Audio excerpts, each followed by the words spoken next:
մեր հաղորդման վերջին հատվածում, ինչպես միշտ, մեզ է միացել վերլուծաբան Արմեն Չիբուխչյանը, բարի երեկո։ Բարի երեկո։ Ուզում եմ նախ անդրադառնալ Տիկին Զախարովայի հայտարարությունը, որ չգիտեմ կոմիկական անվանեմ թե ինչ, բայց ես նկատում եմ, որ ինչքան ընտրության օրերը մոտենում են, այնքան քննադատությունը ուժեղանում է, չէ՞, դրսի կողմից հարձակման է ուղղակի վերաբերում, եւ Տիկին Զախարովան ասել է, ոչ, ինձ համար անհասկանալի է թե ինչ երրորդ երկրի մասին է խոսքը, չեմ հասկանում, թե ում է ակնարկում Նիկոլ Փաշինյանը, երբ խոսում է ԿԿԲ-ի աշխատակիցների մասին։ Ում մասին է նա խոսում, զարմացել է Տիկին Զախարովը։ Հիմա իր համար հասկանալի է, թե չի հասկանում։ Իսկապես հետաքրքիր է, չէ՞։ Աշխարհում քանի հատ ԿԿԲ կա, որ ասում են ինչի մասին կարող է խոսքը լինել։ Մոտ անձի երկվությունն է, ոնց որ թե արդեն սկսել է լավ չի։ Իդեպ գործերները լավ չի։ Այսօր չգիտեմ ժամանակ ունենք, խոսենք գործերները լավ չի Ուկրաինայում, հեչ լավ չի։ Գիտեք չէ, Telegram-ը փակել են 80%-ով արդեն, ապրիլի 1-ից պետք է 100%-ով փակեն, տոտալ ուրեմն հետաքրքրական բան ասեմ ձեզ, տոտալ հյուսիս կորեական մոդել է սկսում աշխատել, այսինքն եւ հետաքրքրականը մի բան ասեմ ձեզ, իրենց հասարակությունը սկսել է արտահայտվել արդեն։ Այնտեղ ամեն ինչ կարգին չի։ Telegram-ն էլ որ փակեն, մնում է միայն իրենց ներքին այդ հարթակները, չէ՞։ Մի հատ Messenger Max են սարքե, որը բոլորը գիտեն, որ իրանց վերահսկողության համար է, ակնհայտորեն FSB-ն վերահսկում է բոլորին, ոչ մեկ չի ուզում, չկարողացան պարտադրեն։ Հիմա անգամ ուսանողներին ասում են, եթե ուզում եք պետրեգիստրում գրանցենք դեր դիպլոմը, ուրեմն պետք է բերեք ցույց տաք, որ Messenger Max ունեք, դուք պատկերացնում եք ուր են հասել։ Ասեմ ձեզ, մի հետաքրքիր բաներ ասեմ, այնտեղ շատ հետաքրքիր զարգացումներ կա։ Փետրվարը առաջին ամիսն է եղել բավականին երկար ժամանակվա ընթացքում, որ ուկրաինացիները ավելի շատ տարածք են գրավել, քան կորցրել են։ Առաջին անգամ իրեւ մոտարապես թող ներենից ուկրաինացիները, եթե ես սխալվեմ, բայց մոտ 2 տարվա մեջ առաջին անգամ դինամիկան, բալանսը դրական է եղել։ Դնեպրոպետրովսկի մարզը գրեթե ամբողջությամբ ազատագրված է, գրեթե ամբողջությամբ եւ այնտեղ հակագրոհ հագնում, որի մասին ուկրաինացիները չեն խոսում, սա էլ ասեմ, որ մեր հետևորդները իմանան եւ այդ հակագրոհը բավականին հաջող է ընթանում։ Ինչի համար իհարկե մենք ուրախ ենք շատ։ Այո։ Եվ եւս մեկ նյութի մասին որ կուզենայինք խոսել, ուրեմն Մաքքեյնի ինստիտուտը գնահատել է գնահատական է հրապարակել առաքելության գլխավոր եզրակացությունից մեկ այն է, որ Հայաստանի պետական մարմինները չունեն բավարար ռեսուրսներ, որպեսզի նախընտրական շրջանում արդյունավետ կերպով դիմակայեն Ռուսաստանի կողմից իրականացվող հիբրիդային սպառնալիքներին։ Դա այն է, ինչ որ ես բարձրաձայնում եմ անընդհատ ըստեյության։ Դա այն է, ինչ որ ես բարձրաձայնում եմ եւ ես անընդհատ զգուշացնում, հենց այդ է պատճառը, որ ես քանի անգամ կոչ եմ արել տունտունիկ չխաղալ, ինչ որ Սամվել Կարապետյաններին իրենց հաշվարկներով։ Տեսեք, մինչեւ այդ ոնց ասեմ, սա ընդհանրապես Հայաստանի Հայաստանի ներքին քաղաքականության ցավն է։ Ուրեմն նորից եմ ասում մի անգամ կարաս սայթակես, այդ սայթակելուց հետո կարող անդառնալի սայթակում լինի արդեն։ Դու կարող ես սայթակես եւ չկանգնես։ Այսինքն, տեսեք, էսենց երեստալ, տենց փորձել ինչ որ մոտավորապես համ Պուտինին չնեղացնել, որ դե բանա եւ այլն, համ թողնել դրանք ազատ գործեն, երբ որ քո արտաքին հետախուզությունը ասում է, որ դրսից դրանց պետքա փակի, հասկանում եք, դա դեմոկրատիային չի հակասում։ Այդ ուժերը, որոնք ունեն ահռելի ռեսուրսներ, հատկապես նոր ստեղծվող ուժը, որը արդեն ինչ որ տեսակ որ իսրայելցի էր բերել, նախկին Իսրայելի 3 տարի եղել է Իսրայելի հոպի ղեկավարը, որքան հասկացա, ինչ որ մեկին բերել են, ընդ որում ամենավատը գիտեք որն է, որ տեսեք ինչ փուչիկ դիսկուս է գնում Հայաստանում, բերել են Սամվել Տաշի Սամվելի կուսակցությունը, իբր թե իրենց ռազմական ուրեմն ոլորտը պետքա կանոնակարգի Իսրայելի հոպ համակարգի ղեկավարը, որ 3 տարի նախ, եթե շատ վատ է, որ 3 տարի է եղել, նշանակում է ինչ որ մի բան կա, որ 3 տարի է եղել, հանել են, ինքը ըստ էության դարել է բան։ Ոնց են ասում, այն որ գնում է թափառում, սկսում է փողեր աշխատել աշխարհով մեկ, տենց մի դեմք է դարը, որքան հասկացա, բայց ամենավատը գիտեք որն է։ Ամենավատը այն է, որ ուրեմն երբ որ սրանք բերում են իսրայելցի, որ ասում եք, տեսեք, Իսրայելի պաշտոնյա է եղել։ Մյուս կողմը այսինքն իշխանական կողմը սկսում է այն Հայաստանի համար վտանգավոր դիսկուրսը, որի մեջ Հայաստանն է իրականում մեղավոր եղել իր արտաքին քաղաքականության պատճառով, բա հասկանում եք, սլաքերը մի հատ ինչ որ իսրայելցի անձի հետ կապված սկսում է, բա հիշում եք Իսրայելը Ադրբեջանին զինեց, հիշում եք այդ նույն մարդը եղել է եւ ու սկսում է խայտարակ վտանգավոր դիսկուրս։ Այն դեպքում, որ դուք հիմա նշեցիք, եթե նկատեք արևմուտքը վերջին շրջանում Եվրամիությունը, տարբեր ինստիտուտներ շատ են մտահոգված Հայաստանով։ Ես կարծում եմ դա ընտրությունների ինչքան մոտենում է։ Այո, այսինքն դա խոսում է այն մասին, որ Հայաստանը կարևոր է, շատ կարևոր է։ Երևի այս հատվածում սահմանափակվենք, երկրորդ մասը շարունակենք։ Հիմա մեզ մոտ գովազ բարեկամներ, գոյադառնանք ու կշարունակենք զրույցը վերլուծաբան Արմեն Չիբոչյանի հետ։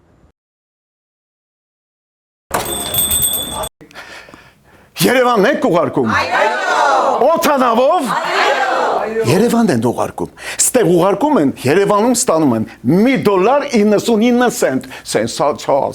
Այ սենսացիան է սա։ Ծրիա։ Իսկ ավտոմեքենաները կարող եք ուղարկել անհավատալի ցածր արժեքներով։ Նավով վճարում եք 1 արքղի համար, 2 արքղել անվճար։ Հա, իսկ դրամական փոխանցումները 1%-ով։ Կասեք,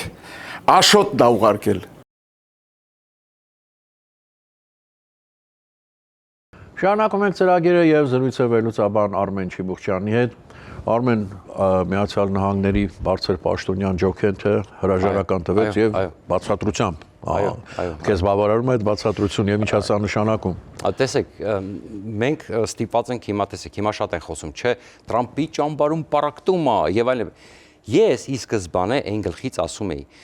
երբ որ բերեց սկսեց ռուսամետ պաշտոնյաներին, ռուսամետ բառացիորեն, Իրանամետ, հիշում եք, Թուսի Գաբրդանիչի մեջ էին մեղադրում, Ասադի կողմնակի, Ասադի հետ, չէ, ինչ որ հարցեր լուծելու, ինչեր գնացել Սիրիա, եթե չեմ սխալվում, այդ Թուսի Գաբրդին էին դրանում մեղադրում, եւ ընդհանուր կար մի խումբ, sense փուլ մարդկանց, որոնց ասում էին դրանք հակաուկրաինական դեմքեր են։ Եվ հետարքրականը մի բան, տեսեք, իսկ ես ինչ էի ասում, ես ասում էի անգամ ես չեմ բացառում, որ Տրամփը բերել է սրանց, որպեսզի Ռուսաստանի հետ ցույց տա Ռուսաստանի հետ կարողանա պայմանավորվի իբր, այսինքն փուչիկ բանա դրել, որ ֆոնա ստեղծել, որ ռուսների հետ հեշտ պայմանավորվի։ Իդեպ ես ասում եմ, այդ ասածը կարծես թե հստակորեն լինում է, այդպես գնում է, էլի։ Եվ զգուշացնում եմ, որ միակ բացատրությունը թե ինչա ինքը տենց Ռուսաստան սիրողներում բերում դնում բան, միակ բացատրությունը դա կթա այն ժամանակ։ Ու ոնց տեսնում եմ, հենց եւ ինչ ասեցի, եթե չստացվի պայմանավորվել, այս մարդիկ զրկվելու են պաշտոններից։ Սա ես ասել եմ դեռ ընտրություններից հետո, այսինքն տեղի անունում ճշգրիտ այն ինչ որ ես ասել եմ։ Հիմա ինչ է կատարվում։ Ջո Քենթը կանչել էին Ջարեդ Մոսկովիցին, որը ես իդեպ շատ հավանում եմ։ Իդեպ պաշտոնը ինչ էր, ուրեմն անվտանգության, ասեմ ձեզ, ինքը Թուլսի Գաբրդի դեքրիդեք Թուլսի Գաբրդը ազգային հետախուզության ղեկավարն է։ Իսկ Ջո Քենթը ազգային կոնտրտերորիզմի կենտրոնի ղեկավարն էր։ Այսինքն, այո, անմիջական ղեկավարը Թուլսի Գաբրդն էր, այդ նույն խմբակն է, էլի, այսպես ասած։ Հիմա մեկնաբանում են թե ճամբարում պարակտումը, ֆլան-ֆստան, այսպիսի տարբերակներ։ Սա զտում է, ոչ թե, որովհետև Տրամփը չէր պատրաստում իզոլացնել Ամերիկան։ Ընդհանրապես որ նախագահը, որ գա Ամերիկայի եւ իրեն երբ որ դնեն դեմը բացատրեն ասեն նայի։ Դե հիմա ընդ որում Տրամփը դա շատ լավ գիտեր, ուղղակի ինքը շատ լավ հաշվի առավ թրենդը, մեկ է ինքը երրորդ ժամկետ էլ ընտրվելու տարբերակ չուներ։ Ինքը կարար, չգիտեմ, սարերով ոսկի խոստար, էական չի հասկանում, այսինքն, այն ինչ որ ինքը ասում էր, ես ասում եմ, նորմալ չի կարա իզոլացվի Ամերիկան։ Ընդ որում, հետարական ձեզ բան ասեմ, Թրամփիստներ կային ինձ ծանոթ, որ այսպես ասում են, ինչ ես խոսում, հենց ասում են, սա կգա ընդհանրապես այդ կհանի սաղին Ամերիկան ոչ մեկին պարտք չի, ասում եղավ։ Հեսա կգա դուք կտեսնեք, Ամերիկայի շահը բոլորովին այլ է, որ պահին Ամերիկան դադարեց միջազգային հարաբերություններում դերակատար լինել, այդ պահից ամերիկյան կայսրությունը, այսպես պայմանականորեն ասած, սկսելու է անկում ապրել։ Այդպիսի բան հնարավոր չի։ Հակառակը Ամերիկան պետք է ընդլայնի եւ ուժեղացնի իր դիրքերը աշխարհում։ Եվ հիմա այդ մարդ Ջո Քենթը տեսակ իր կինը իդեպ, եթե չեմ սխալվում, Շենեն անունը, մահացել է զինվորական էր, 19 թվականին Սիրիայում սպանվել ISIS-ի ուրեմն ահաբեկչի կողմից, որ պայթեցրել է իրան, այդպես կինը մահացել է 19 թվականին։ Եվ հետաքրքրական է, որ ինքը խոսեց, որ գներն են բարձրանում, որ այս պատերազմը Իրանի կարևոր բան ասեց, որ սա ասեց, այս պատերազմը Իսրայելի դրդմամբ էր, ոչ թե Միացյալ Նահանգների անհրաժեշտությունները։ Այո, եւ ցավոք սրտի սա վատ տենդենս է գնում Ամերիկայում եւ սա խոսում են ռուսական քարոզչությունը, որը իդեպ ասեմ ռուսներն են շատ լավ ներկայացված Միացյալ Նահանգներում, ինչը կյանքը ցույց տվեց, արաբական փողերն են շատ իդեպ արաբական փողերի հետ կապված արդեն հեսա ռևերսա լինելու, որտեղ այս պատմությունից հետո հիմա արաբները գիտեք, չէ, իրենք են կոչանում վերջացնել Իրանին, որովհետեւ ի սկզբանե իրենք այսպես տավախություն ունեին, բայց հիմա իրենք են, որտեղ այն ինչ որ հիմա տեղի ունեցավ արաբների համար դասեր եւ իրենք էին ֆինանսավորում, նույն քաթարները ֆինանսավորում էին Կոլումբիայի եւ մնացած համալսարանները, որպեսզի այնտեղ հակաիսրայելական քարոզ լինի, այսինքն ես հիմա խնդրում եմ քեզ շատ արագ էլ այս հարցին պատասխանես։ Ինչու կարողացան ատոմակայանները քանդել ամեն ինչ անել Իրանում, բայց այդ նեղուցի հարցը, Հորմուզի նեղուցի հարցը չեն կարողանում լուծել Միացյալ Ես շատ Նահանգները։ արագ պատասխանեմ, ուղղակի Ջո Կենտի մասով ասեմ, կա մի Ջերեդ Մոսկովիչ, շատ լավ կոնգրեսական դեմոկրատ, որը ասեց, գիտեք ինչ կա, ասեց շատ լավ այս ուրախ եմ, որ իրեն հանել են, ասեց։ Կարող է ինչ-որ բանի հետ համաձայն եմ իր ասածներից, բայց ինքը հակա ուկրաինական, Պուտինի ագրեսիան արդարացնող երևույթ էր, եւ այս իմաստով սա բավականին դրական զտում է տեղի ունենում, ինչի մասին ես կանխատեսում ունեի ժամանակ եւ փառքաստու տեղի ունենում։ Հուսով ենք ասում տարածը դուրսի գաբրտին եւ մնացածին, հա։ Հիմա ուրիշ մի բան, տեսեք, խնդիրը անօթաչուներն են։ Անօթաչուներն են, որոնք այդ նեղություն կարողանում են հասնել տանկերներին եւ հնարավոր չի, եթե դու այսինքն տեսեք, անօթաչունը դու կարաս մի հատ բնակարանի տակ արտադրես օրինակի համար, հավաքես կոպիտ ասած, հա, փոքրիկ մի հատ տարածքելի։ Ես որքան հասկանում եմ, անօթաչուների արտադրությունը կամ խորը գետնի տակ է միտեղ, ասենք, պահեստը կամ արտադրությունը կամ տարածված է։ Հենց այդ է պատճառը, որ դու չես կարող ամեն անօթաչուի հետևից գնալ, հա, խնդիրը սա է։ 2 միլիոնանոց ռումբ։ Իհարկե, դրա համար խնդիրը դե մի քիչ այդ 2 միլիոնից ռումբն էլ ամեն մեկը չի, կարող է ծայրահեղ դեպքում խփեն, իրականում այնտեղ տարբեր ձևեր ինքնաթիռներով են ոչնչացնում եւ այլ, այնպես չի որ պատրիոտ են օգտագործում ամեն անօթաչուի համար, կամ դրանք ահավոր թանկ են, էլի, տարբեր այլ ձևեր կա, իրենք էլ ունեն տեխնիկա, բայց բոլոր դեպքերում ավելի թանկ են, քան ինքը դրոնն է։ Ես ասեմ, եվրոպացիները եւ ամերիկացիները ունեն տեխնիկա, որ ուկրաինացիները դրանցով դրոն են խփում, օրինակ չգիտեմ, որ դրանով կարելի է դրոն խփել, կոպիտ օրինակ են բերում, իրենք չեն օգտագործել դա, չեն հասկանում, որ դրանով կարելի է դրոն խփել օրինակ, բայց մեծ հաշվով հիմա ուկրաինացիներն են այնտեղ 3 խումբ է, 200 մոտավորապես 250 հոգի մարդ է ուղարկել Զելենսկին 3 տարբեր երկրներ եւ խնդիրը հենց այդ է եւ բայց ասեմ ձեզ իրականում ես ասեմ ես ապշած եմ այն տեմպով որ ոչնչացնում են ղեկավարությունը տեսակ Իսմայել Խաթիբին ոչնչացրեցին Ալի Լարիջանիից հետո որը հետախուզության ղեկավարն էր դուք պատկերացեք ինչ են անում ում ուզում սպանում են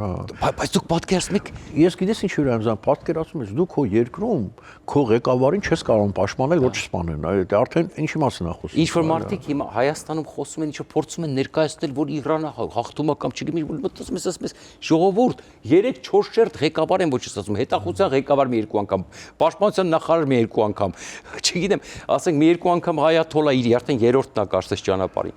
Ուսես մտածում ես նայում ես ինչ որ մարդիկ, դες ինչ որ իրանց հույս են տալի, լավ հույս տվեք դες ինչ ասեմ։ Շնորհակալություն Արմեն։ Այսօրվա համար այսքանը սերելներ, կհանդիպենք վաղը արդեն մեզ հետ կլինի Արուսյակը, ցտեսություն։ Հաջողություն։